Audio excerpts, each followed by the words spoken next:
Okay, so I think we will get started. And welcome to Transferable Skills, what employers are looking for and how to get them. So this is who we are on the call helping you. I'm Kate Traskis, the Assistant Director for Employer Relations, and Deb Weinhoven is joining me. She is the Senior Associate Director, Director of Employer Relations. So today's objectives are to define transferable skills. You'll have the opportunity to conduct a self-assessment. We'll identify high impact activities for learning and craft an example that highlights your skills and knowledge. So what are transferable skills? Well, according to the National Association of Colleges and Employers, they are career readiness competencies that broadly prepare college graduates for a successful transition into the workplace. In other words, it's an outcome of the learning process that you demonstrate through your knowledge, skills, and attitudes that are essential to many work environments. So I'd like to take a minute to use the chat, and I'd like you to type in some ideas of what you think are transferable skills that employers are looking for. And these are things that can be applied to many different work environments. So I'm seeing communication skills, thinking on your feet, creativity, leadership, being proactive, detail-oriented, communication, critical thinking, moving from big picture to smaller task, time management. Excellent, these are all great skills. All right, so let's take a look at the top 8. Now, again, the National Association of Colleges and Employers is the professional organization that many career service professionals belong to. And they survey employers. They have relationships with many employers across industries and many colleges. So these are surveys that are taken, and both groups contribute to the list. So the top 8 are critical thinking and problem solving, oral written communication, teamwork and collaboration, digital technology, leadership, professionalism or work ethic, career management, and global intercultural fluency. So let's talk a little bit more about these in some detail. So critical thinking and problem solving, this is the idea of analyzing issues, making decisions, using facts and data to process and then sort of come up with solutions. Oral and written communication is pretty self-explanatory, but how your public speaking skills, as someone mentioned, also your written communication, the way that you can communicate perhaps technical information or reporting clearly and effectively.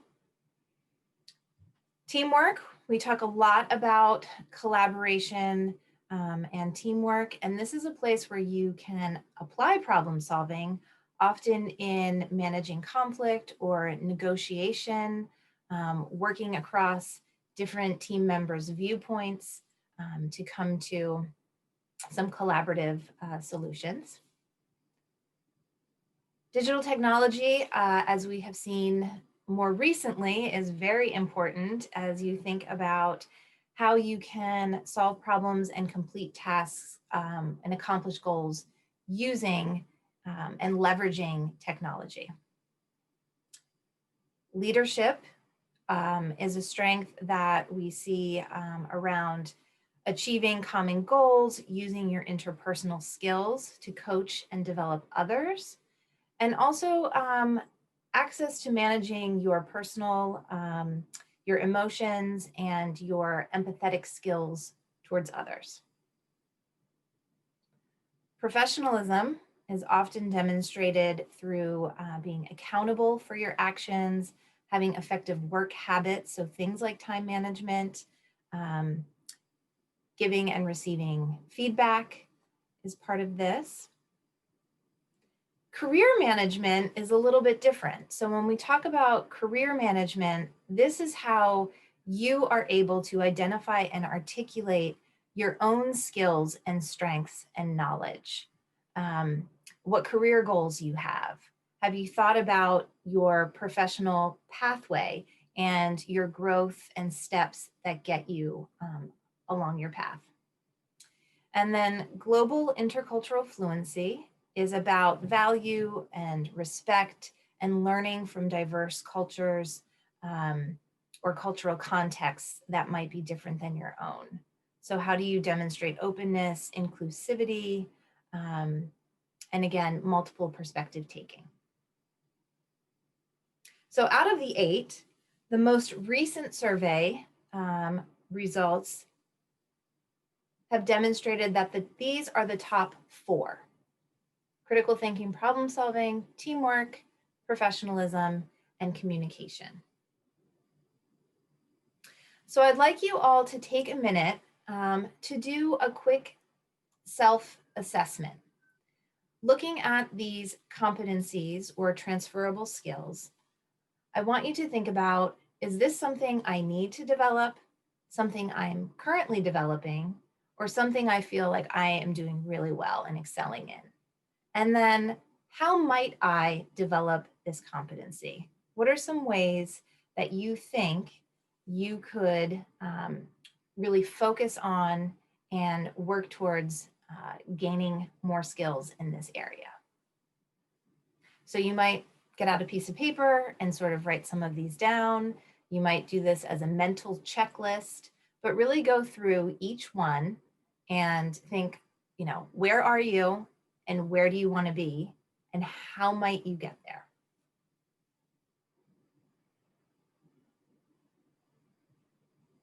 And now choose one of those competencies as the one you really want to give some attention to. And I'd like you to type into the chat which one that is and your idea of how you might develop it.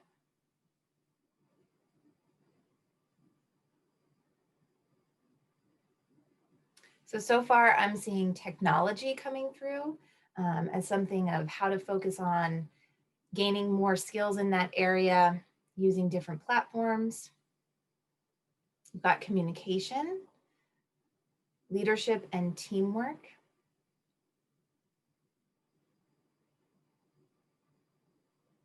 and career management. All right, so let's take a look at what are some places that we might develop these competencies. So one, as you think about developing your course list for next semester, is to look at what is being offered. And I am actually going to share with you on the Smith College site, when you go and look at your course search, you might think about doing the inter or extra departmental department. And when you look at what is offered in some of these courses, a lot of them are skill building. So Design Your Path really is, it's about design thinking, but it is also about looking at that career management and thinking what is going to be your next step and pathway. There's a course on critical perspectives on collaborative leadership. So here you'll get a lot of skill building around what it means to be a leader and how to demonstrate that.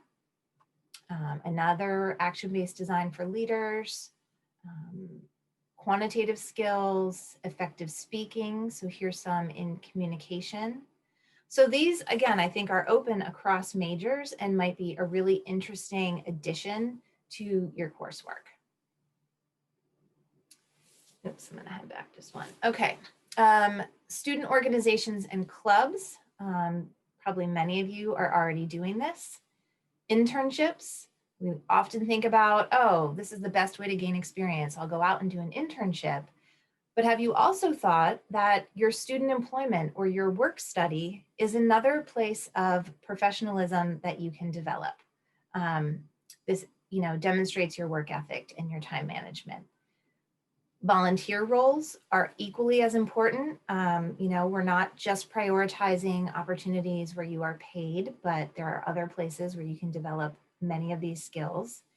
And then, of course, study abroad. So what makes all of these activities high impact? It really is up to you to do that. So you as a student, taking these courses, joining these organizations, you're often in a state of doing and doing and doing. But in order for these to have a real impact on you, you need to also think about, how do you apply this situation to, quote unquote, real life? How do you make additional connections and reflect on what it is that you're doing and learning? So this is the experiential learning cycle, essentially, that you're out there doing and having experiences. You need to sit back and reflect on what it is that you're actually doing, right? What are the things that are happening? And why is that important? So what? What are you learning?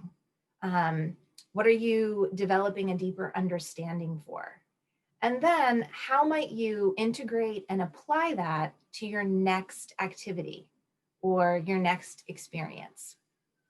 So as you go through and think about things that you have been doing, things that you're actively and currently doing, um, really sitting and taking a moment to go through this entire cycle is what will create more impact for you in your learning. You'll have a deeper understanding, and it will be easier for you then to recall and have an example when you're asked in an interview or when you need to write something in your cover letter. So let's look at this a little bit more. Here are a list of action verbs that I've sort of based around some of these competencies. How do you demonstrate to employers, now knowing what the transferable skills are, what are some of the key phrases or actions that you can truly highlight in your materials? So this will be available later. You can take a screenshot, but we'll make sure you get this later. And then really a place for you to shine is in an interview or on your cover letter, where you have some more space to really explain in an example. So I often encourage folks to think about a STAR example, where you describe the situation and the task assigned to you, the specific actions that you took, and the results of your actions. Taking that a step further, you can also say what it is that you learned and how you would apply that the next time around.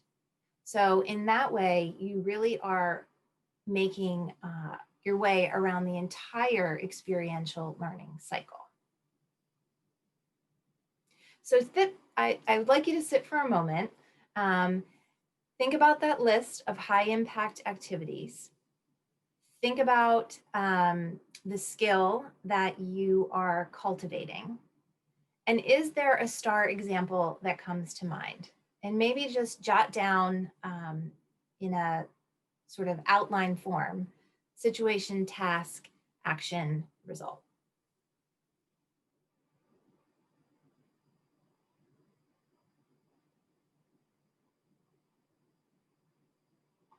Okay, so hold on to that outline.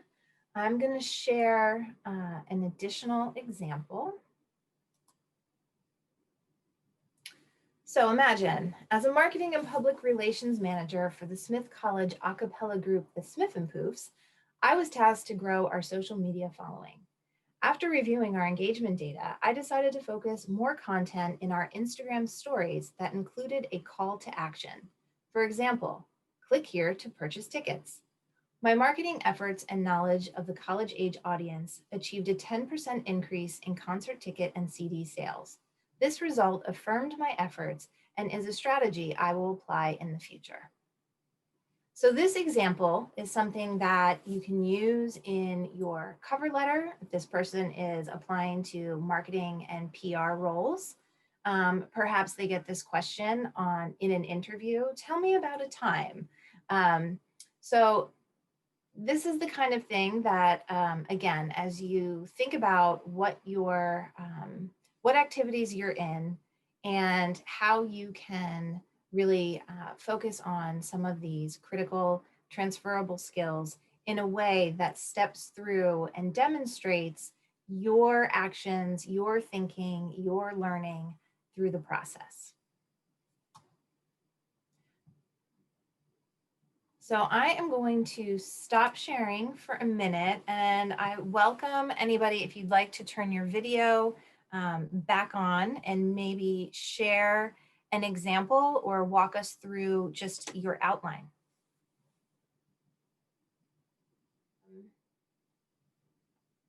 Let's see. Well, I think that that was pretty much the information that I wanted to share as far as the skills, doing your brief assessment, taking a look at what it means to really take your activity and create it into a high impact activity, and then drafting sort of a sample that you can use.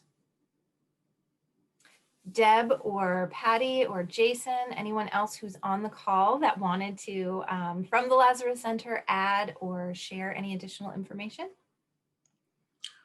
No, thank you, Kate. I just wanted to add one thing, I guess, that I've sometimes recommended to students is that you sort of almost do a reverse where you're looking at a job description and you're kind of looking at what sorts of skills and experience they're looking for.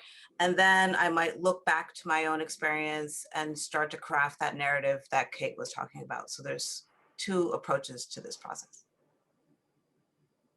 I agree. I think it, thank you, Kate. That was super helpful. I was writing the exercises, thinking about some of my own skills. And for those of you, I kind of was, during this COVID time, I've been doing a little, painting and kind of, and a little bit of cooking, not so great, but just thinking about those things in terms of being creative and detail oriented in that process. So if you have a creative endeavor that's kind of bubbled up for you, that you're doing during COVID, or if you're a part of some athletics, if you're jogging a lot during this COVID pandemic on your own, this perseverance, these are all transferable skills that you can absolutely talk about in this, that employers are looking for, that you're not just building in the classroom, attending class virtually, but that you're also doing in other aspects of your life that you can absolutely bring into context when you're having conversations with employers in informational interviews or career conversations or real interviews. So just think about it more broadly too. But this exercise that Kate walked us through was super helpful for me to kind of think about the other stuff too, which I really appreciated. I think that Audrey had her hand up. Oh, yeah. I guess it's like kind of a mix of both an example of my outline and also a question. Sure. So the situation I kind of was thinking of for myself was the lab section that I'm currently taking for my biology class. And we were working in a group and we were tasked with writing a lab paper. And so to kind of like coordinate that and make sure we were able to work on that in an efficient manner, I helped to like make sure that we were using like one social media over the other, and so that way we have like one method of contact, and also keeping in check like when we each finished our particular tasks for the paper. So I think that helped us get the paper done in like a timely manner, so that we weren't rushing and unsure of like who would do what and like when they were doing it. So that was like kind of my example. I wasn't really sure if that went under communication or collaboration. Well, that's the beautiful thing, is that I think there's a lot of crossover here, right? So teamwork, there's always somebody on a team who steps up into a leadership role, right? So you're going to have layered things within your description. So if you are talking about how you took initiative to design what the communication strategy was going to be for your team, right? So you're talking about all of these things. So that's great. It's really, I think the structure of that format for a STAR example just lends itself to being able to draw on multiple skills. But I think that's a great example in using, you're talking about collaboration and working in a team. You're talking about communication strategy. You're talking about project management, right? In meeting deadlines and delegating work. So all of those things come into that example. Okay, thank you. You're welcome. Thank you. All right. Well, thank you so much. Again, this is one more thing to put into your toolkit. And I'm just going to sort of amplify what Deb was saying in that employers, again, you want to look at the job description, the requirements and qualifications. Many times you'll recognize some of these transferable skills there. So when you are crafting your examples to submit, make sure that you're using the language that they are using and trying to create your example that's going to speak directly to that application. All right, friends. Well, thank you so much for being here, and I hope you have a great rest of the day.